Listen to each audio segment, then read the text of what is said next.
Good morning, good afternoon, good evening, yWhales. Today is a session number 3 of yWeb3. I'm here with Jessica, my co-host, and we're just going to go ahead and dive right into one of the most amazing groups that I believe we could possibly put together. And we're going to be talking about blockchain tech and really trying to dispel a few of the myths that we see around on the interwebs at any given time. There's always a lot of FUD about, proof of work versus proof of stake. Is this secure? Is this not secure? How does this work? I am not an expert. I'm not going to pretend to be an expert. Jessica absolutely can, but I think that she'd like to defer to our panel today. So let's go ahead and start with Alex. Would you mind giving us kind of your intro and background, and then we'll flow from there? Sure. So I'm really glad to be here. I'm also excited about having this discussion. So my name is Alexandru Lupascu. I am a co-founder and CTO of Omnia Protocol. My background is mainly in engineering and cryptography. And let's say my main activity is through the works within the privacy in the blockchain ecosystem. So describe really quickly what Omnia does. So it provides an untraceable infrastructure, but in a compliant way. It's like compliant privacy on blockchain. Perfect, which is a very important part of Web3 and blockchain adoption. Thank you. Richard? Hi, good morning. Delighted to be here. Also really looking forward to the conversation. My name is Richard McLaren. I'm CTO of Polemos, which is a GameFi platform. My background really is consumer tech and data, most recently looking at sort of machine learning, sort of algorithmic sports trading in the cloud. And prior to that, I ran tech for one of the larger digital publishers here in Australia. Fabulous. And Mr. Marshall. Hey everyone, my name is Marshall Hayner. I'm CEO and co-founder of Metal and founder of Proton blockchain. And really great to be back on the show. Thanks for having me back, Jay. Love to talk with all the yWhales and crypto DeFi people about where we're going, and tons to talk about today. So thanks for having me back. Absolutely fabulous. So Jessica, this is an interesting one for us, and we've kind of tackled a few subjects. And I'd love for you to start off the conversation and really pose what's on your mind, because too often that we're asked a lot of questions, and the questions are generally leading towards something that's been said online or what a supposed expert in mainstream media has parroted from some white paper that was probably written years ago and is completely irrelevant. What's some of the biggest challenges that you're seeing that we'd like to go ahead and start this conversation off with? Well, gosh, I'd love to just start maybe with some anecdotes around what is a future viable use case of maybe some of these technologies that would appeal to the layperson. I mean, everybody on this call I know has heard the analogy or the old adage that history doesn't repeat, but it rhymes. We've seen Web 1, we've seen Web 2, the buzz phrase Web3, I think, has reached mainstream. And of course, we're calling this our Web3 series. So I think that's a well understood concept. But I'd love for each of you just to kind of, hey, here is one application of the technology that will really appeal to somebody in the mainstream, to the layperson. So, I know Jay and I the other day were talking about insurance certificates. We don't think in the future that you're going to get a PDF that anybody could fake insurance certificate. We think you're going to get a NFT for your insurance certificate. And in fact, in my business, we did issue an NFT for an exclusivity token for a deal that we did. So rather than sending a PDF or sending some other kind of token, we issued an NFT for that exclusivity token. So that's kind of a very brief example, but rather than art or some other application, I'd love to hear just one real world application. Marshall, you want to start? Sure. Yeah. So I think I mentioned this the last time I was on the show, but when was the last time you've had to pay cash for something? You went to a valet. You went to tip someone. You went to a cash only restaurant. It happens all the time, and we don't really use cash anymore, especially post 2020. So now everybody kind of uses Zelle or Apple Pay or Venmo. And this has mostly been happening to me at the valet, right? That's where I'm getting hit, where somebody's like, do you have cash? And I'm like, I don't have cash. And I go to my car and scrounge out like some dollars or some change or something. And there's a platform where we can send each other stable coins with no gas for free. I saw CZ, the founder of Binance, tweet the other day, and he said, one of my security guards just told me it's so cool that him and his wife can send payments to each other with crypto and there's no gas fees.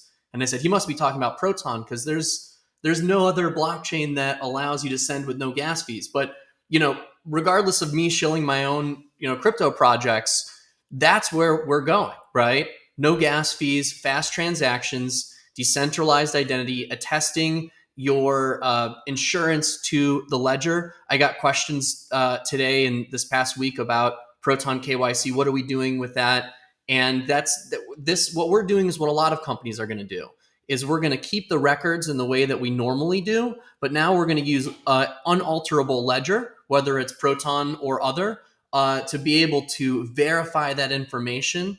I just happen to be on the cutting edge of this. I'm working on a lot of this stuff, but that's where I see this going, right? And so payments, P2P payments, cash is gone, and card payments. Why should we pay 3% as small businesses, as merchants, when there's a free network out there and I could kick back the merchant fees that I used to pay in the form of loyalty to the users? So that's, I think, is going to be the biggest one. And it's going to come in the form of NFTs. You're going to see it with Disney and Apple and major companies, and maybe your insurance provider and your lawyer too. Legal contracts, and hopefully state of California and other cool states will adopt and use it inside of our government record systems, because that could definitely use an overhaul. So I want to pause on this for 1 second and really dive a little deeper into, some of the terms that you just said, Marshall, and it's peer-to-peer. And so there's a lot of people saying, well, I can already pay, using Zelle or using all these things. I can pay these services. And what people need to remember is we're now removing the middleman. You're no longer that when Marshall's talking about, no gas fees, that's a layer one, advantage that Proton has over others. But even when you're talking about normal like Square or any of these things else, you're paying a third party provider. They are holding it. They are charging fees to hold it. And then the eventual end user gets it at some point. Being able to pay the valet is the same as handing them cash. You are going, this is the user, and the money goes directly to them with no middleman and no fees, meaning that, again, it really does make a difference when you're talking about peer-to-peer from that perspective. So I just wanted to clarify that point real quick. And you can see the benefit too in DeFi, right? Yeah. There's not a single DeFi platform that's not paying 10 to 100 times over what your bank is paying on a CD, right?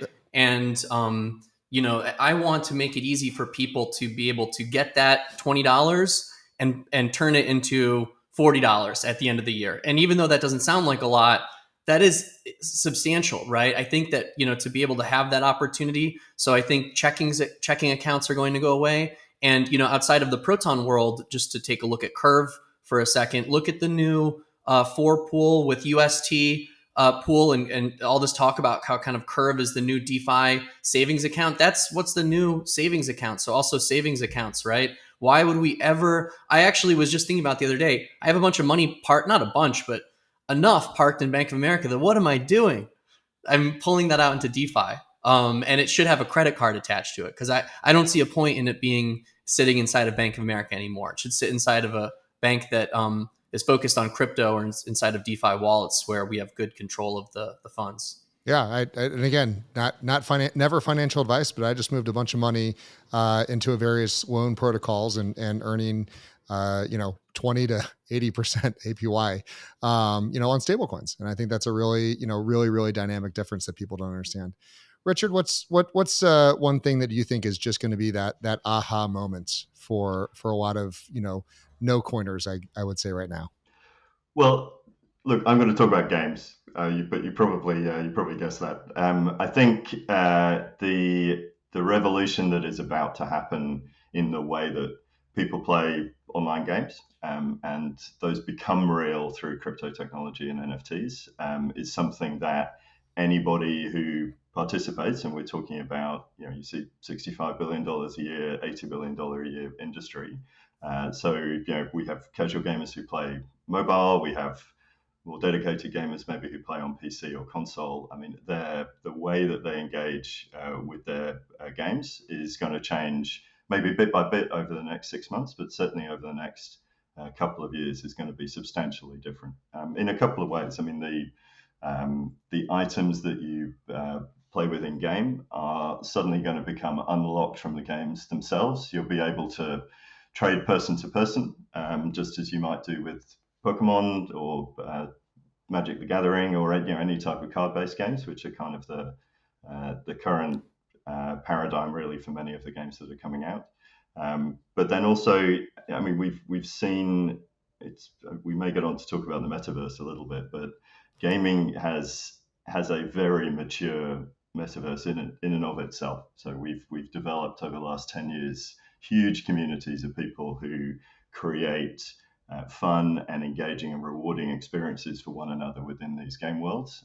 Some people contribute more than others, but at the moment, all of the value really accrues to the game publisher. Fair enough, they publish a game, but the idea that if you're contributing to one of these communities, you can begin to receive some value from them yourself, I think is a huge change to the way that these wider sort of metaverse style games affect people's lives. So that's I think that's the kind of use case that people will find. Oh, absolutely. And I can expand on that just a hair, because I've got two boys, and they're actually sitting on the couch right here right now, and they've spent hundreds, if not thousands, of dollars on Fortnite skins. And listen, I knew what they were doing. They don't ask for much along those lines, and they do their chores. And if they want a skin for a game, they're like, okay, great. It doesn't do anything. It has no value. And it goes to the developer as it's a free to play game. But the thought that they would be able to buy these skins, trade them with their friends, sell them, and recoup something, and again, while still providing value to the game and to the ecosystem, means a lot. And I can also say that the identity that people are starting to put into NFTs, if you find one that you really love, being able to play it in Fortnite plus other games would be, a dynamic change for these kids. Completely. And I mean, when you say they don't have any value, I mean, they're cosmetic, but the fact is we do have personal relationships with our gaming identities. We invest huge numbers of hours. I mean, I'm a long-time gamer, which is why I'm so excited to be in this space. But that there is a reality to the gaming world when it's done well, and the fact that can have more an effect now on the outside world. You can trade, you can engage with your friends in a different way. I think it's hugely powerful, and it's going to bring in people who possibly don't care at all about the underlying tech. I think that's the exciting thing. It's a use case where people just aren't going to care, but they can see what they can do. They're going to engage with it. They're going to have fun. I think that's going to open up some of this tech. And I really want to circle back around to that statement at some point, Jessica, which is that they're not going to care about the tech. Because right now, everyone that's in Web3 cares about the tech. But there's no one running around, Web2 going, oh my God, you're hosted on Amazon S3 and not on Azure. Like, how could you? And right now it's like, what chain are you on? So I really am looking forward to a lot of this disappearing and it becoming more about the user experience and less about the tribes, I guess it would be the easy way to say, Richard. We've seen that. Yeah, but I have a question for you, Richard. Just on the spectator portion of the games, I gotta dig on this a little bit, because I think it's wise to admit your mistakes, because when you admit when you've made a mistake, then maybe you can get it right the next time. And I had the opportunity to invest in Twitch early on, and I didn't see how that was going to become a thing, much to my shame and chagrin. My husband thought it was going to be a really big thing and told me all the reasons why, and I just couldn't grasp it. So in the interest of trying to learn from my mistakes this time around, how do you think the spectator portion is going to evolve for this new generation of gaming? That's a really interesting question. I think it's, the spectator portion is part of this kind of ecosystem that sits around the games. So you have watching people play games, some fantastic content online on Twitch. I mean, YouTube is another great source of gaming content. What I would hope is that we we find the gameplay in these NFT-based games, play-to-earn games, is as engaging and as watchable as in any other game. First and foremost, that's the key piece, is that these should be worth watching. And then I think the fact that they are play-to-earn, they're connected into the sort of NFT economy, it allows innovation around the game economy in a much more open way than currently. We'll find great content creators receiving sort of direct value from the way that they're playing, rather than, at the moment you sort of have sponsorship deals, you have subscription and tipping within the Twitch platform. It'd be great to see people who are making entertaining content realize value from that, from the community in a much wider set of ways. And because adding the NFT component into the game sort of allows, like I said, innovation around the economy of the game.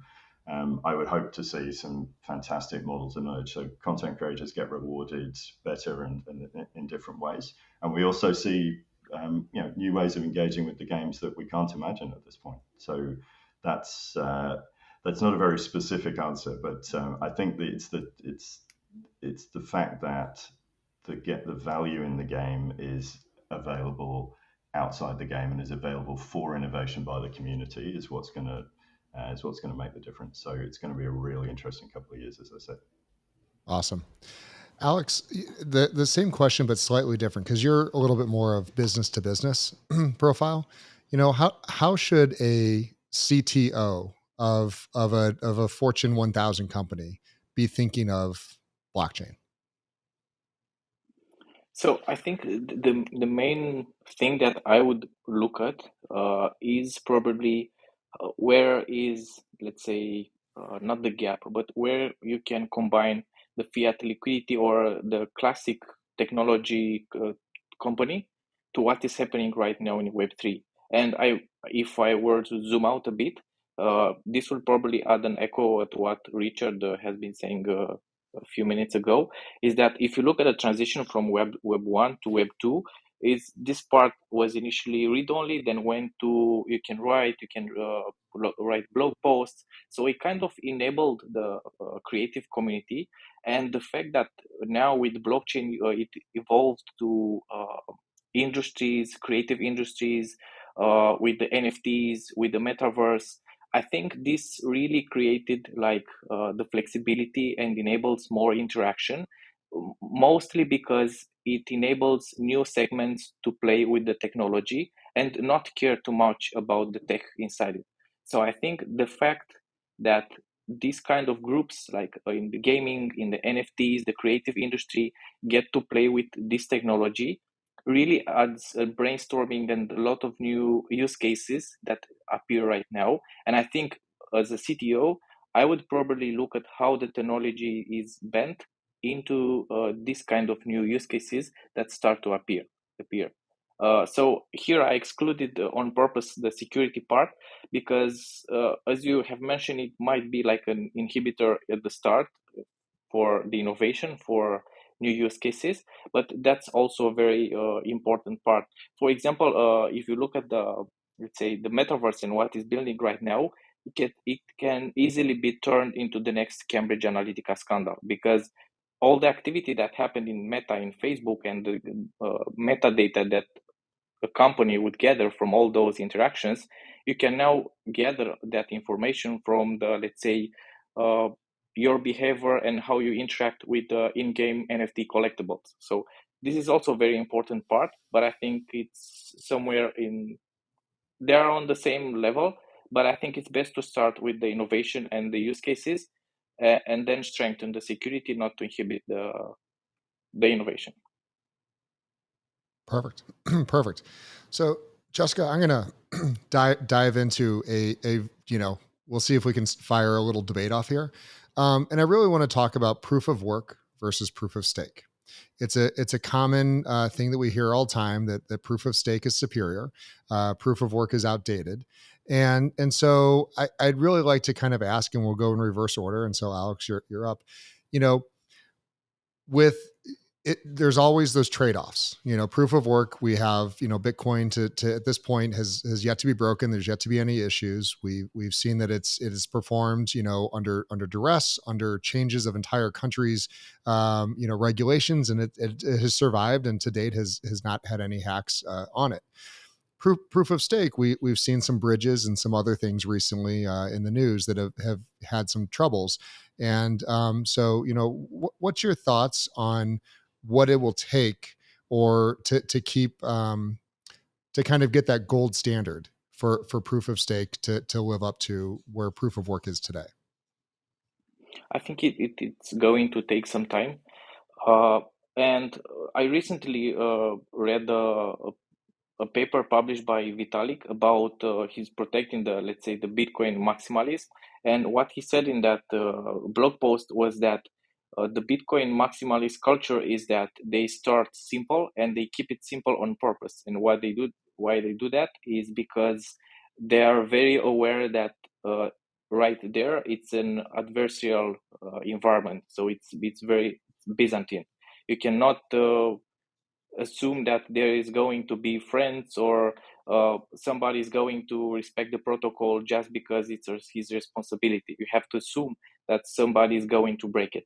And I think that part of Bitcoin maximalism is something that really kept safe the proof of work so far, because it's really, really simple. And another thing that Vitalik pointed out in that article that, let's say, sparked my interest was how he put it was the increasing complexity risk. And because you start building all these kind of protocols, and also because now I think, in my opinion, the future of crypto shifts from user to user to ecosystem, chain to chain.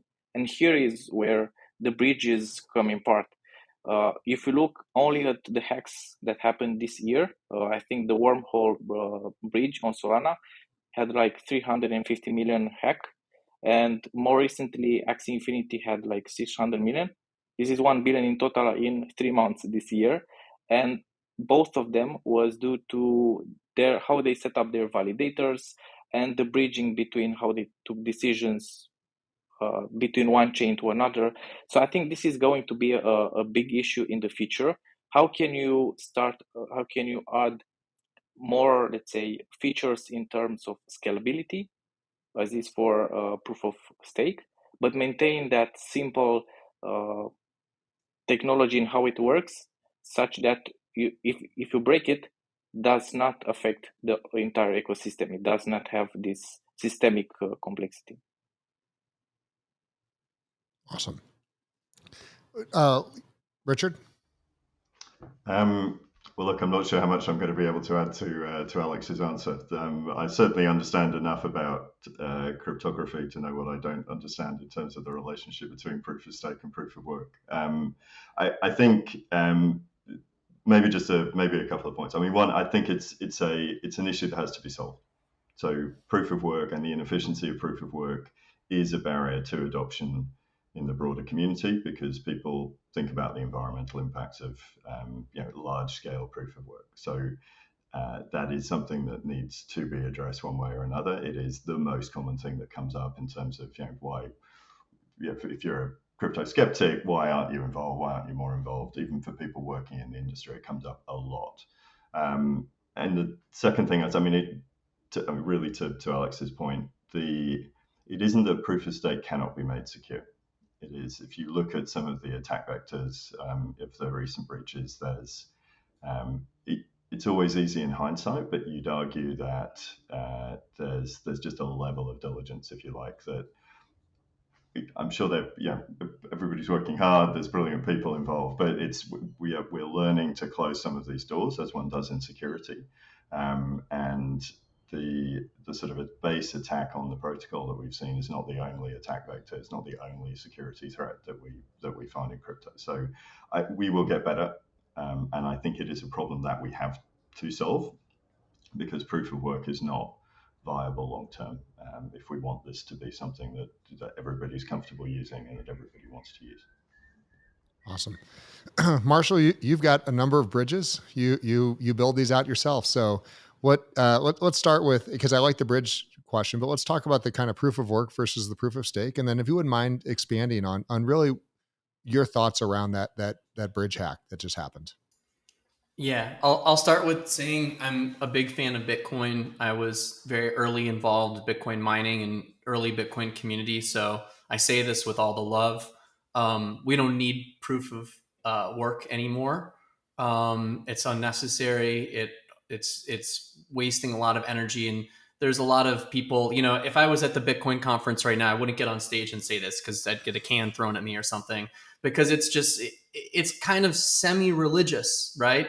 It's almost kind of like I don't want to call it a cult, but it is kind of like this. I say it in a loving way, right? We have these different factions inside. We have different sports teams inside of crypto, right?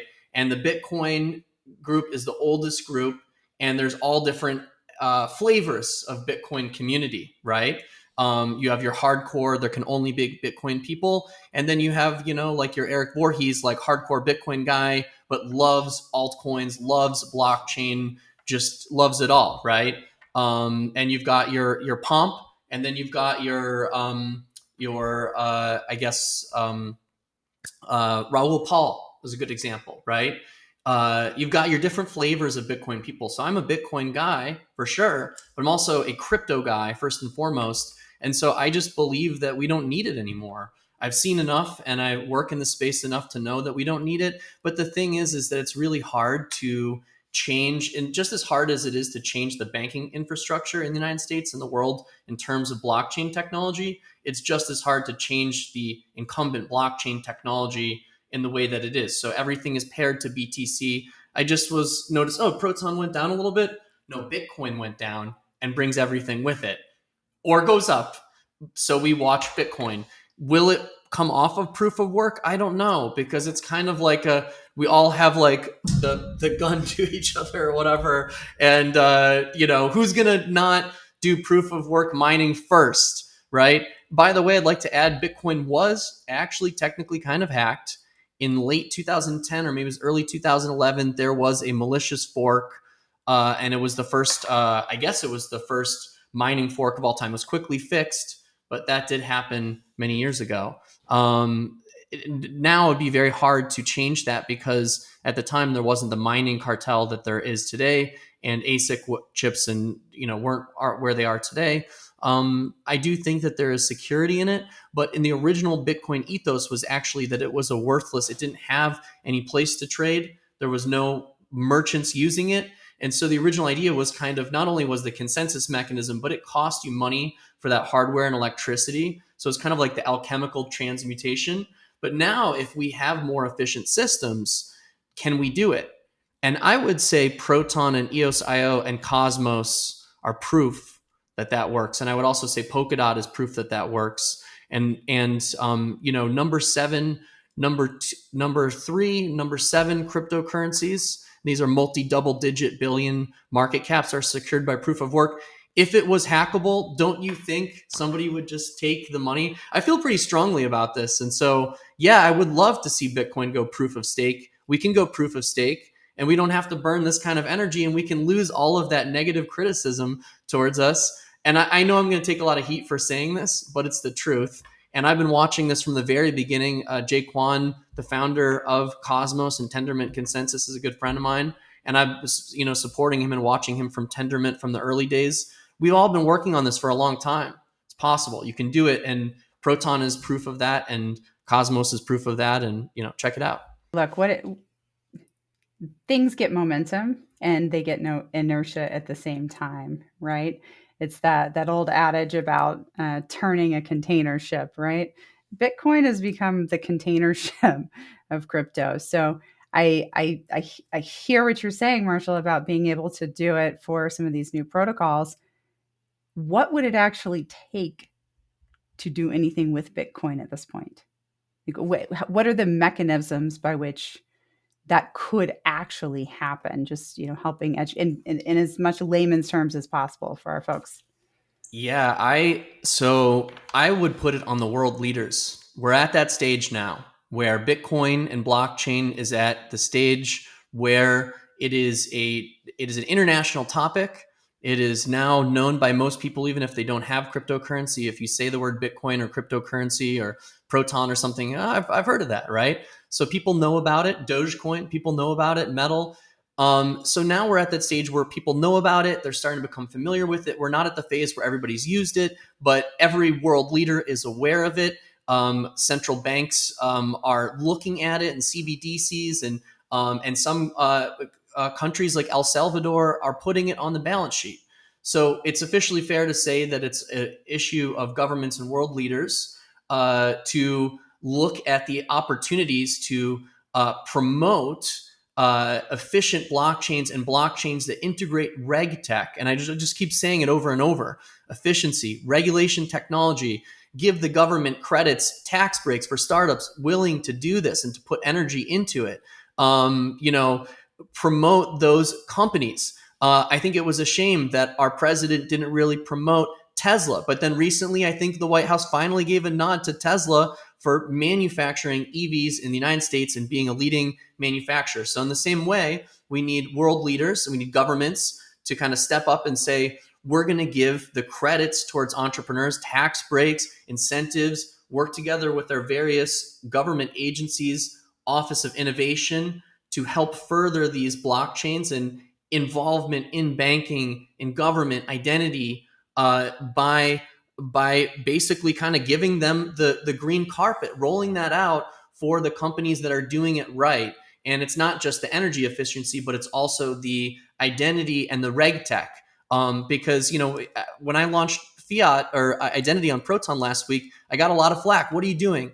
And I said, not anything that we're not already doing. I want to make it better so I can easily, through the blockchain, revoke my credentials. Somebody said, well, you can't change your private key. And I said, actually, you can on Proton. I'm working on this, right? So it comes down to world leaders. It comes down to policymakers. And I want to commend and give a shout out to Senator Pat Toomey for introducing his stablecoin legislation yesterday. I think it's excellent. It takes the right leaders, and we need to elect the right leaders and support those in government that are moving in the right direction. Okay, but just to be clear, they can't actually go change anything with Bitcoin. And when we talk about the leaders, I know an awful lot about how politics and regulation and the government in our country and other countries work. I run a public company and we work in a regulated space. So there's not one set of worldwide leaders. I mean, there's the UN, but they only have certain directives of power. There are different summits. There are different trade associations. And even, within our government here in the US, we've got 3 branches with different pieces of control, and it takes forever to get federal movement on things. So just making sure I understand, you're saying that we can incent the newer protocols that are doing this in an efficient way. Not that we can necessarily go pull back that container ship of Bitcoin. Yeah, I would not. And so I saw some regulation in EU, and I'm still kind of learning more about it, but they were talking about banning unhosted wallets that don't have identity. And now I'm not for that. I am very much for adding identity to unhosted wallets to recover your keys, to protect your information, to make onboarding one tap and easier and better for crypto, right? But no, we can't force anything. We can't tell cryptocurrency miners that. What I would hate to see is the opposite of kind of what I'm preaching, which is, POW mining is illegal, right? We're going to fine you. It's, if you water your grass at this time, if you mine at this time, that's illegal. Well, obviously I'm for the environment, so don't, water your grass during the middle of the heat. But in terms of mining, I don't think we can force it. What we want to do is we want to incentivize the right technology. So, do a government grant, 250, open up your Office of Innovation to give government grants for green blockchain, right? And let's do government research and papers on that and incentivize that. The last thing I want to see is a law that bans non-custodial wallets or proof of work mining, right? Let's make it clear what the incentives are, not only through the technology and the financial incentive, but also the public perception incentive and the, it's been tough for crypto in terms of regulations. Let's flip it around. Let's make it easier for the things that we know where we need to go, right? And so outside of the reg tech on the energy side, just incentivize green blockchain, right? And I see a lot of policymakers leaning towards this. And I'm not in Miami right now, but I have heard a couple speeches that were talking about it. Some that got booed actually for doing that. But look, we can have our POW, we can have our proof of stake, and in reality, it's like the yin and yang. POW's probably never gonna go away. It's probably always gonna be there in some form. What's going to dominate? Which is going to be more prevalent? I'm voting on proof of stake. Ethereum's already number 2. They're switching to proof of stake. I think it'd be very cool, and I would cheer Bitcoin core devs on and Bitcoin miners if they switched to proof of stake. But recognizing that it would be such a massive, monumental transition, that's not something that happens that overnight. And also, shout out to the guys over at Decred working on hybrid proof of work, proof of stake, right? I think that there's a place for it and was a place for it, and now it's proof of stakes time. But let's not force anything. I don't want to see any regulations passed that outlaw anything in regards to crypto unless it's harming people. Marshall, I'm going to be holding my breath in anticipation of positive regulation in the U.S. towards anything that coming down the pipe. Well, support Senator Toomey's new Stablecoin Act because he's moving in the right direction. If anyone's watching, you got his contact info. We'd love to bring him on. We just had Yang on a little while ago, and I think it'd be a fabulous conversation. We'd love to hear his opinions and thoughts around it. Richard, I'm going to pivot over to you. And the word green got brought up, and it didn't take long for us to get there. And so when we talk about the metaverse, I think a lot of people really don't understand what the word means. And this is the world that you live in. And so you're going to be excited to talk about it. Right now, we're in a little metaverse right here. It's 2D. We can speak to each other. We're all around the world. You're in Australia or somewhere nearby. And we're able to communicate clearly, concisely. We can make eye contact and whatnot. And so the thoughts around, the reduction of business travel, the reduction of travel overall, like meaning that you can accomplish things or have experiences without kind of the ecological, jets and planes and boats and everything else that people get concerned of. When do you think that, or how do you think that becomes a real concept? Look, I think particularly around travel and interaction in the professional context, largely I think it now is. And I don't know, I have a slight problem with the term metaverse, like I have to use it because everyone now does, but it just seems like we are branding something that has existed already, and been called slightly different things for at least the last 15, if not 20 years. But from a professional point of view, the pandemic for all of us was a crash test of, can we survive without doing this stuff? Can we be efficient in business without everybody coming into an office? Yes. Certainly here in Australia, I mean, it's we had long lockdowns, and everything just kind of carried on, right? It's people were productive. We realize what we miss from personal interaction, but there's 80 to 90% of what was mandatory for many employees is now much more discretionary. I think there's that question of choices in those. And it'll be the same for business travel. So in my past life, I would be on a plane to Europe at least once a quarter for a board meeting. I'd be there for a couple of days, and it would probably take me 2 weeks of productivity to recover in terms of time and energy and so on. It was really valuable talking to people, but is it worth 2 weeks? I don't know. There'll be lots of people looking at their frequent flyer points and frequent flyer cards and wondering if how are we going to sustain this. But look, so I think it's the tech is now real. It has been real for a while, and we needed the incentive to prove it. I think from an entertainment point of view, it's been there for much longer. Can you help a little bit with? And I get into this argument all the time. People are like, "Oh, VR has been around forever. You can go into VR and you can chat with people." Why does blockchain make that dynamic difference of interaction? In what sense? So when you have a metaverse that's blockchain enabled, meaning there's cryptocurrencies, NFTs, all the tech around it, why is a metaverse that builds itself on blockchain tech going to be more valuable than a game that you can just see people in? Yeah, I think the point is without something like the blockchain tech, all you've created, if you like, is a walled garden, is a fully enclosed space that's entirely at the discretion of the developer. But it's even if you wanted to, you can't take things out. You know the way in which you can interact in the space and the objects in it are you have much less of a choice.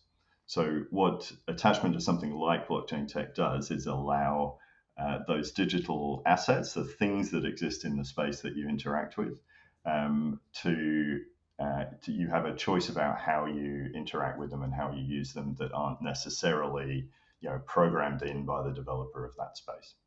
So yeah. Oh, keep going. So an example I would, like, and again, there's games that you work on now where, and let's go back to Fortnite. In Fortnite, you get to choose from the skins that they give you, and that's it. The theoretical ability to come into a blockchain enabled game is if you have an asset in your wallet that is the correct format, and right now it's usually GLB or FBX, that it would automatically render in a game, even though the developers never thought of that. Is that where we're seeing things going? Yeah, look, I think cross-game interaction is much harder than it's kind of rendering a texture on a set of polygons. There's a whole set of licensing arrangements and various. It's probably not that simple. Like we may be going in that direction. I think what is much more likely and what we're seeing short term and what we're enabling at Polemos is the intra-game interaction between groups of players. So it's much more, you have sort of scarcity dynamics where certain items are hard to come by, may be very valuable. If without the trading dynamic, without the NFT piece, those can only belong to one player.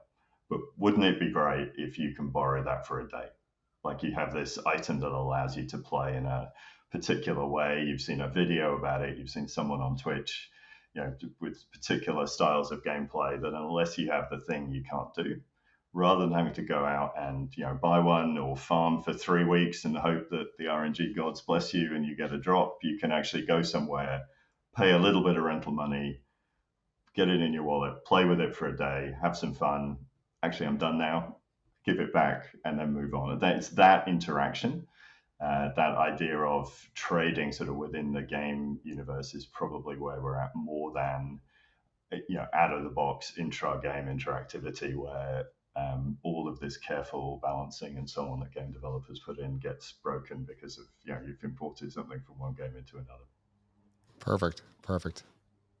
We were talking about these bridge hacks a second ago, and I think bridges are one of the most important aspects right now of Web3.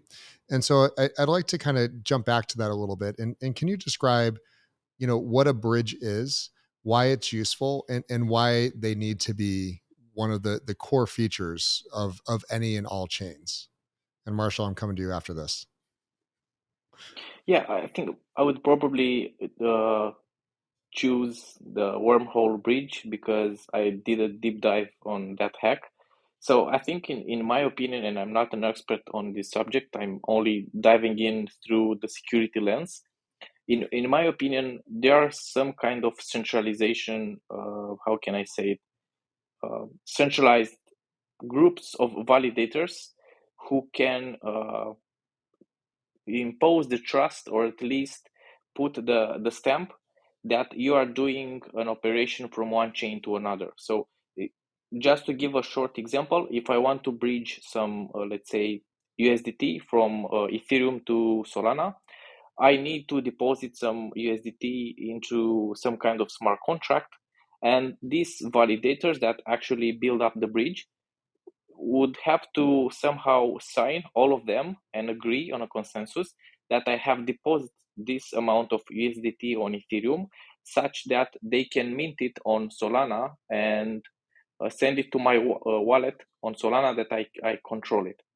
So I think the bridge is mainly composed by these validators. In most of the cases, they are centralized. So this, I think, is the weak point where work still needs to be done, not only in about technology as it was in the case with Wormhole, because they the issue there was with the cryptographic primitive with which they verified the signature. So that was the bug right there.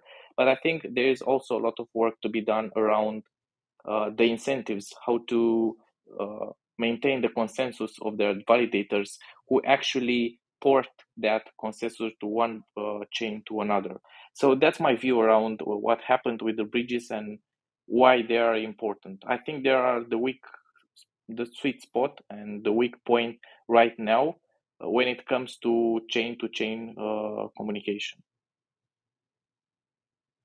Fabulous, Marshall.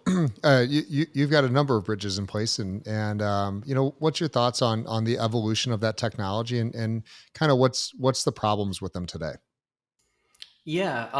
So I think that what we've seen are a lot of risks around bridging using oracles, bridging using systems where we want to be native. So inter-blockchain communication with Cosmos and so forth. A lot of these things are very new. And when I say new, I mean they are very new. I could go get into a concept car and take it out on the 405 and see if I can get over 100 miles an hour. If it breaks apart and I die in a ball of flames, am I an idiot? Probably. We should not be driving things that are not ready to drive. We should not be pushing those things that are not ready to drive to their max limits of what they can do. Thorchain, really cool chain. It's early, right? So TVL should be low. We should use it cautiously. I miss the day, I think it was at least 5 years ago, when people used to put, this is experimental DeFi software. Nowadays, it's all about YOLO, testing in production, and it's like a humble brag. But that comes with real risks. And I'm not a big believer right now in what they call trustless bridges. You're going to find out real quick where the trust is centralized in this early tech. Not to say that it's not really cool. It's just not ready for prime time yet. So DeFi is built on custodialized, wrapped assets. That's how all of DeFi is built. And it really drives me bonkers when people say, that's wrapped Bitcoin. That doesn't count or whatever. Well, there's several $billion. Does your Bitcoin not count if you deposit into MetalPay or Coinbase? No, you just have someone else custodying the keys. So where should DeFi be today? I believe that it should be with wrapped assets. I believe that it should be with custodied institutions. We're not ready for trustless bridging yet, and someday we will be. But let's not put $500 million or whatever into something with oracles. And also, if you do have $500 million in your TVL, in your bridges, you should be routinely auditing. You should be routinely pen testing. And it's really frustrating for me to see people have these hacks go down and then go, oh, don't worry, wag me. We're going to make it. We're going to build. But you know what? It already happened. I'm all for the positive vibes and we're going to build through the storm. But do we also have to put the stick in the spoke while we're riding it and then go, man, what happened? That's crazy. How did I fall off my bike? Can't believe the stick stops this wheel. But it does. And so we can't do it. We can't keep doing this. We can't keep using these so-called trustless bridges. They're not really trustless. They're using oracles, and it's very cool. But until we have more peer review, more research, and we can really say that it's something that's good, it's just not ready yet. So XBTC, WBTC, USDC, and all the most popular stablecoins, by the way, are custody. USDT used to be the most popular. That's just because it was Realcoin. It was called Realcoin in 2014. It evolved over time, became Tether, and it never really had it. Tether is kind of a victim of its own success. It couldn't even get bank accounts when they wanted to. So if they wanted to, they couldn't have. Now they're like, well, we've got this, completely private Federal Reserve thing going on, which is kind of dangerous, in itself. But I'm not knocking Tether. I mean, it's a big part of the system. But I do like the custodially vaulted coins. So I like that Circle has USDC partnered with Signature Bank. And I know that the money is with Signature. We're a partner of Signature. I know that they're a great institution. I feel good about that. I feel good about BitGo being one of the top earliest custody providers, which, I know the founders over there. and was with them as we were all kind of starting our first crypto startups. I like that these relationships are kind of the cornerstone of DeFi, and we will always have trust. We can have crypto, but all crypto does is cut out the middleman and allow us to trust each other easier in a so-called trustless environment. But you can still get scammed by someone on the other side. You can still get hacked. So trustless, it's not really trustless. We need wrapped assets, and we need more licensed custodians to bring in those assets. And it's going to be like Bitcoin. Your biggest assets in DeFi in the future probably won't be bridge assets. They're most likely going to be your WBTCs, your USDCs, your XBTCs, and so forth. I think that's the way that it's going to go. I do think that there's a place for these other, for the trustless bridge. But you know what? Here's a big prediction. Sorry, I keep going on here. But you know what's going to happen with these trustless bridges? When there's a big hack, you go and you check the wormhole, because that's where they're going to go. And they're going to go into DAI, and they're going to go into currencies that are completely uncensorable. Now, I'm not saying we shouldn't have those, but I am saying that we should build it the right way. There's a term that was kind of coined at the FDIC, and it's a great term, responsible innovation. I like it because I think that crypto needs more of it, responsible innovation. Because if we have these hacks and we keep doing this stuff, no one's going to ever come over. And no one in mainstream, late majority, late adopters, which is the most people, they're not going to come over. And our crypto games, our play to earn, all that stuff is at risk. And I'm saying that because we just saw $600 million on the number one play to earn bridge get hacked. And again, same issue as Wormhole. It's the oracles. So oracles are not really ready for prime time. There's promise, not ready for prime time. Let's not drive cars on the highway that are not meant to be driven on the highway or at all. Jessica, what's your thoughts? Alex, I actually want to ask you, I just want to try to keep it not too technical, because if I just think back to the history of the internet, the history of tech and being connected and hacking, and probably if we go back to the history of all cons ever in the history of the world, the most common one and the one that you only hear about is, hey, let's not, don't share your information, shred your information. It's all about dumpster diving, all about social engineering. It's about getting people's keys. And we spend probably, and rightfully so, 80% of our time talking about that. But we've talked a little bit today about different projects connecting to each other, and that they all connect via something called an application programming interface, or an API. And I want you to talk to us about the security of that and what worries you and what do you feel totally confident in with these projects connecting to each other. Lots of downtime and high availability issues. So if all the APIs are centralized, for example, if you look at Infura or Alchemy, some of the providers for the RPC, JSON RPC interfaces. So this is like the main point that you can enter into the blockchain. Either you write data, you submit transactions, or to read information from the specific chain, you go through these APIs. So if you only rely on a provider that is centralized and he goes down, or if the cloud provider on which he's relying goes down, you also go down. And this happened, I think, many times last year and in the past years. So when Amazon Web Services had an outage, I think Infura went down for the entire day. DYDX, which is a decentralized exchange, also went down, which is kind of funny, because as a decentralized exchange, you should be decentralized. You should be up 100% of the time, right? And because you are relying on a centralized provider for the API to access the chain, and he has an issue on his side, you depend on his issues. I think that's also a thing that needs to be improved in the future, to ensure that the APIs through an application or wallet interacts with the blockchain needs to be done in a decentralized way. I just Where want to chime in. Most worried? Yeah, please. I was just going to say, as we're talking here, I'm actually pinging my team about an API being down for Proton. So it happens all the time. And I just want to add that if you're in crypto and you're building stuff like wallets and exchanges and NFTs and games, if you're really deep into it, view it as as kind of a public service and also a good security thing for you to try and build your own oracles and get your own nodes up. But if you can't, we're all business owners here. We're all entrepreneurs or owners here and owners here. You have to fake it till you make it. You have to pull all the pieces together. There's no shame in working with providers, but just know that there's some risk and downtimes. Well, no shame in basic reliability engineering. Like, don't rely on one region of any cloud provider, for example.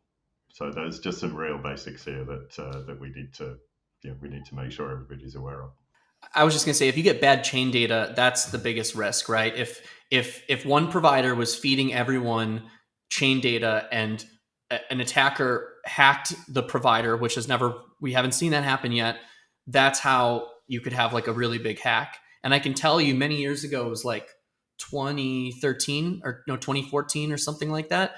No, it was around maybe 2012, 2013. Local Bitcoins, which used to be kind of a popular crypto exchange, which is P2P crypto exchanging before there were a lot of exchanges out there, got hacked. It was crazy. These guys hung out outside their office in Finland and went into the dumpster, pieced together pieces of like shredded paper, and were able to get enough information to call the host provider of the local Bitcoin site and get them to change it. So it was like a fake website. And when you deposit, it would just go straight into the hacker's wallet. So people were like, for a couple hours, people were depositing it. And at the time, I think local Bitcoins lost like 800 Bitcoin, and the value was around $100 or something, or $70. And they said, it was more than that. It was maybe 1,000. It had jumped. It was around 1,000. So, and they lost like a couple $100,000 or something like that. And they're like, I don't know, we might not. This is a pretty big blow. You think about how much that Bitcoin's worth now and all of this stuff. There are risks to centralized providers. So you have to be really careful. And no matter how decentralized you are, there could be somebody going through your trash, piecing things together, calling your host. And we're all at the whim of the Web2 hosts. So when the hacks go down, that's usually, there was a big one recently with Celsius, right? They got badgered out. And that's how they got them. So. Yep. So I want to pose a question to you guys. And I think that for each of your industries, the answer may be a little different. And I want to talk about speed, TPS, and really throughput on making this happen.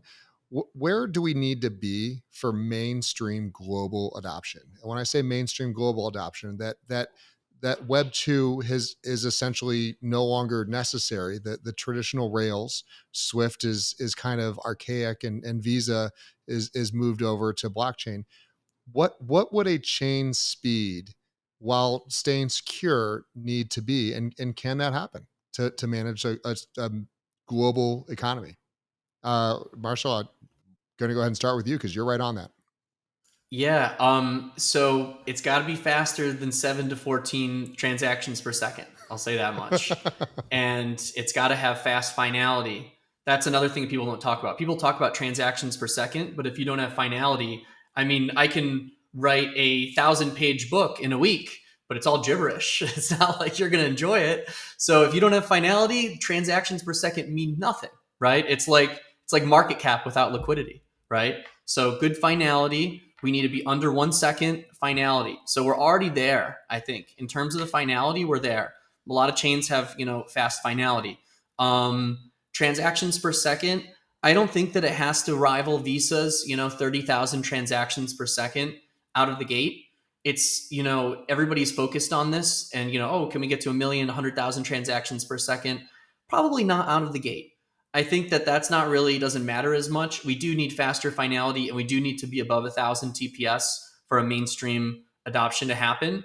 And once it does really happen, it could really ramp up very quickly. What I think is one of the other big problems is that the blockchains are, once you create something, its legacy, you're kind of cemented into it. And so depending upon how the governance works, upgrading all of that core software to stay relevant, and once everyone comes onto it, you're kind of stuck. And you see this with Ethereum, where the gas fees are really high. So we come up with, what they call layer 2 technologies to build on and bootstrap on top of these chains. I think that we need to be above at least, I would say at least 2,000, 3,000 transactions per second.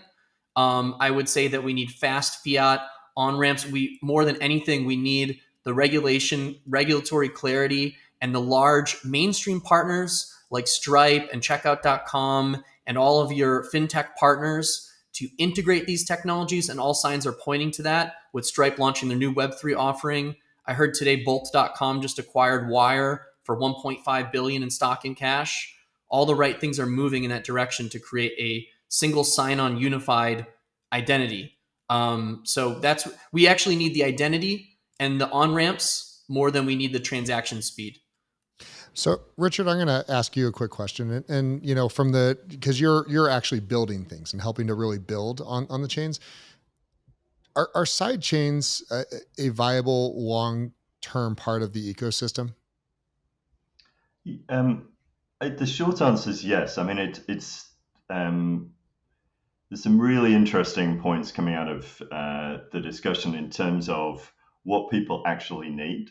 Like we've spoken about, custodial trust in certain cases. We're talking about transaction speeds, on-ramps, and so on. And these are the foundations of real utility for mass adoption.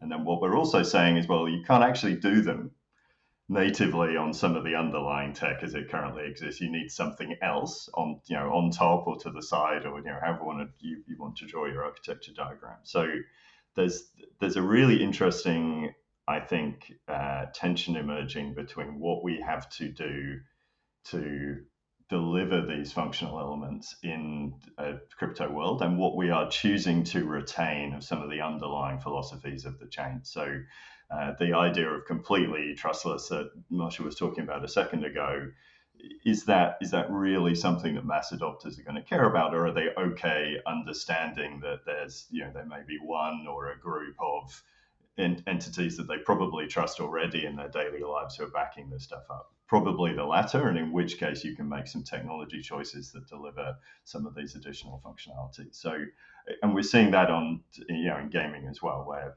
for utility within the game, for gameplay, can't do it on main chain. You need to use a layer 2 of one sort or another in order to facilitate the gameplay, even if you're minting NFTs and you're not retaining things in the game environment. You need a layer 2 to deliver some of the functionality. So that tension, I mean, it's sort of, I think there's at least a plausible outcome over the next 5-10 years where you almost get a layer 2 ecosystem that is or could be independent of the main chains.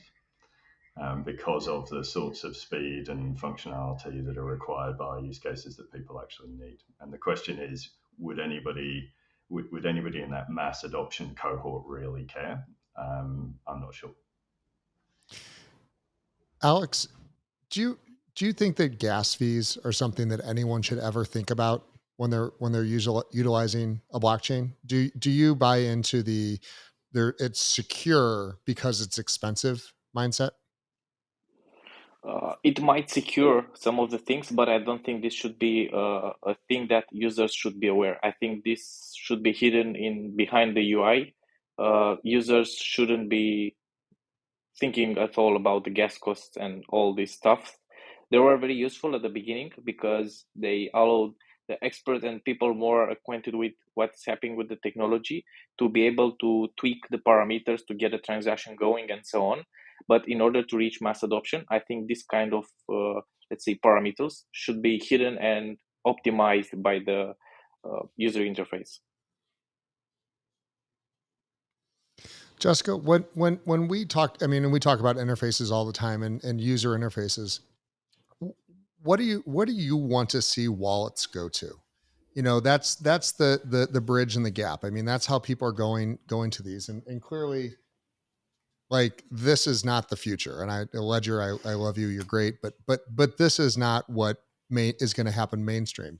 Where do you think, and then I'll let you pose the question to the panel, where do you feel that these wallets need to go to, where your family and your friends that have they're no coiners today can feel comfortable with self-custody of their cryptocurrencies? There's some basics in tech that I think we need to revert back to here and to think about. And one of the things that we talk about with all consumer apps is number of clicks, right? And I mean, we all know that when you try to do any type of transaction on a ledger, how many clicks does it take? It's a lot. That would never fly if you were trying to sell to a B2B that this is the infrastructure you're going to offer and your line workers are going to use to run your business, right? So I think we've got to come back to some of those basic concepts of what are the number of clicks, and there's a little bit of a holy standard in software of you want it down to 3 or less. So it's one of the reasons why we're such a fan of Proton, is we think that that there's been a real UI UX focus. And again, learning from the past, I didn't think AOL was going to be that successful. I thought it was stupid, and everybody used it. And I mean, the next one was Grandma's playing Oregon Trail. So that's my opinion, is that we've got to get back to the very core basics of number of clicks, and I'd love to hear what our panelists think. I think at most 2 or 3 clicks should be more than enough to make a transaction and go it pass through. I know there is some work in progress with gasless transactions, how we can bundle, for example, on Ethereum and submit it to some private mempools to make sure they pass through without paying the gas, being someone else, making someone else pay the gas for that transaction to pass through. So I think the steps would be mainly from the UI side to be able to identify the right parameters to use when making the transactions. And when it means to privacy and security, and something that would make you comfortable enough to make transactions if you are a person who didn't, let's say, played with crypto at all. I think wallets that enable social recovery, they are very important. I know that Vitalik touched repeatedly this point, to be able to recover the keys. And I love the fact that Marshall mentioned about changing your private key. I love that idea. So I think that's a really important feature that needs to be brought to the mainstream. And I also think that migrating the keys to a mobile wallet, because with the phone having in your hand, it gives you that sense of security because you can see it, it's in your control.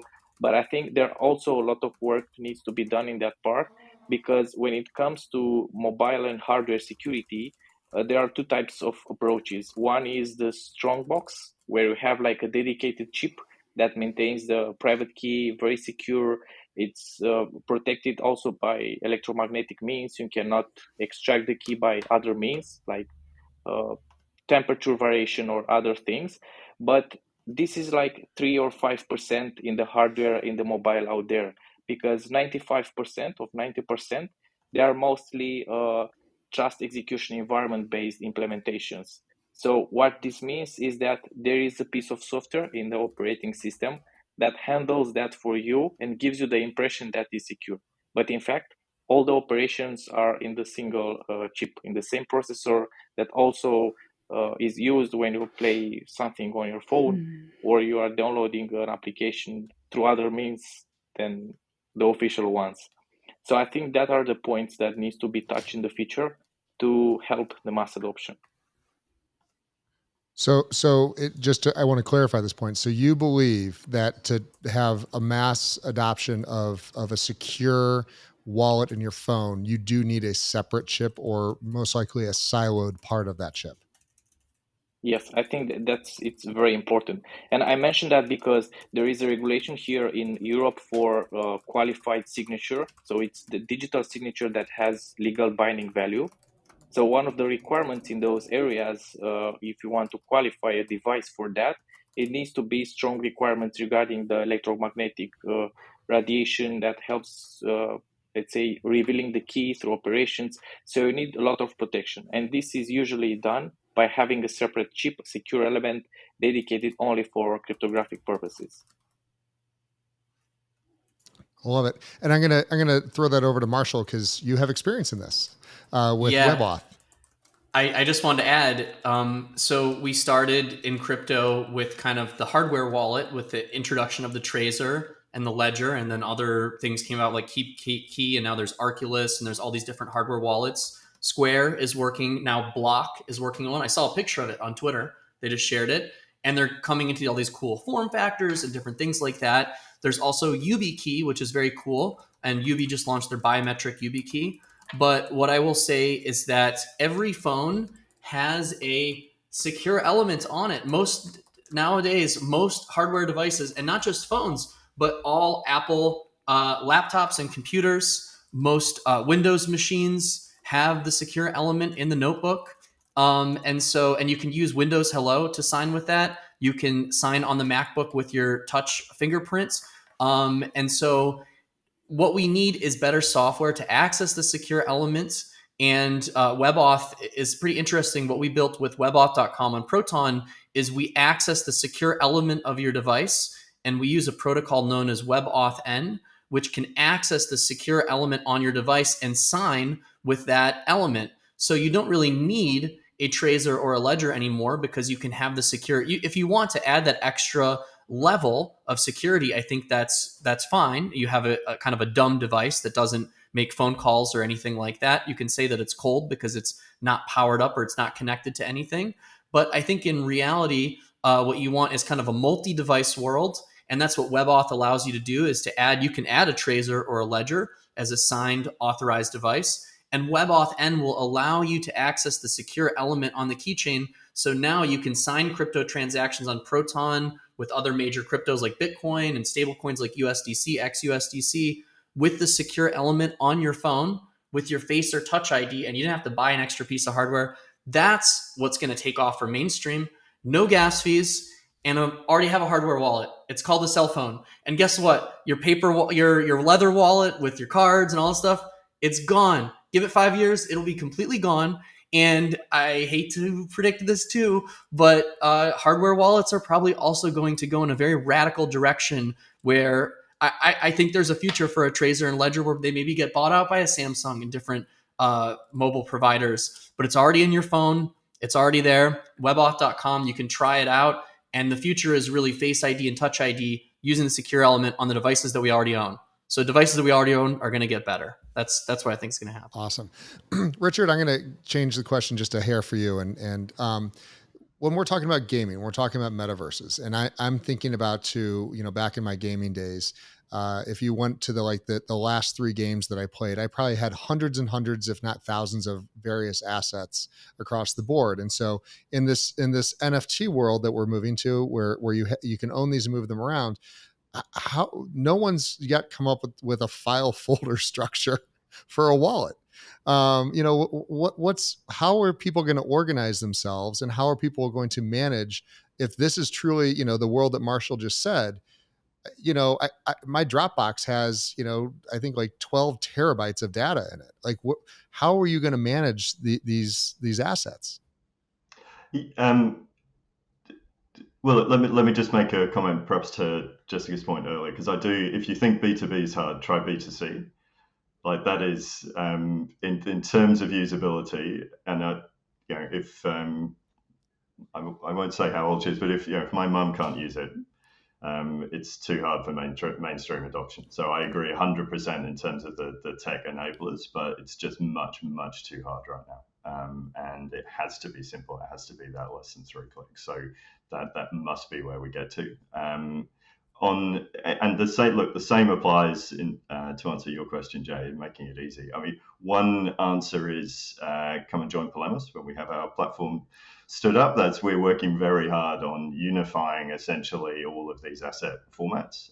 We're talking multiple chains, multiple metadata formats that need to be integrated to give you a consistent view of what you own and to allow you to trade and stake and borrow and sort of just engage naturally with the game. But the same argument applies. It's got to be usable at a level that the current consumer, the current player expects.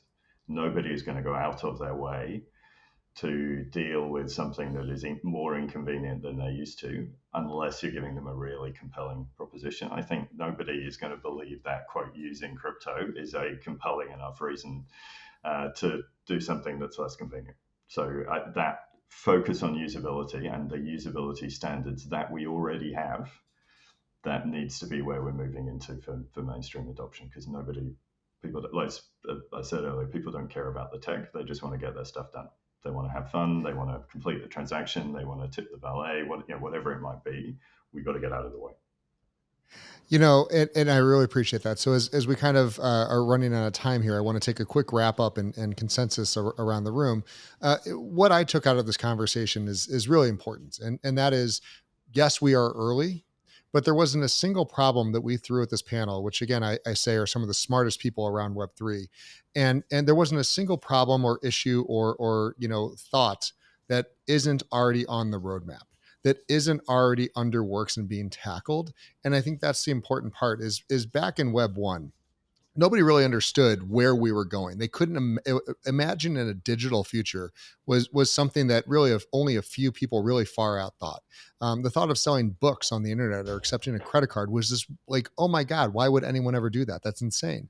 And here we are now accepting that we want to have a digital future. We want to have a global economy. But we understand it's too early just to say everyone get on. Like I don't really promote like, hey, put all your money into blockchain, because it's still a little early, but you should absolutely start learning. Jessica, what's a few of your good takeaways?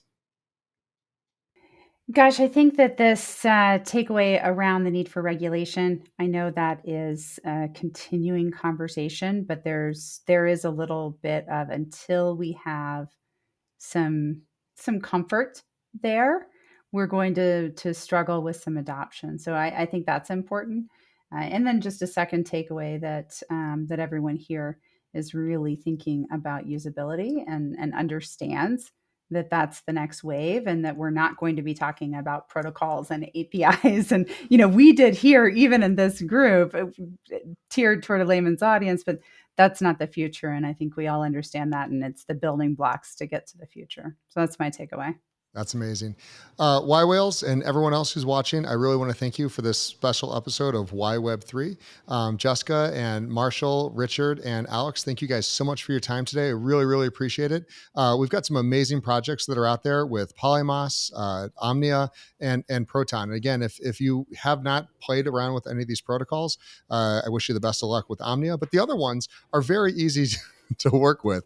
I absolutely love what Alex is doing. I think that Richard, what the mainstream that you're going to bring to kind of guild gaming and everything else is fascinating. And I can't wait to see where that evolves later this year. Marshall, listen, I'm a fanboy, so I have a challenge, trying to hide that. I think gasless is the way to go. The ease of adoption is clearly there. I thank you for your time and what you're doing, everyone. And thank you so much, Jessica. As always, it's been a pleasure. So thank you.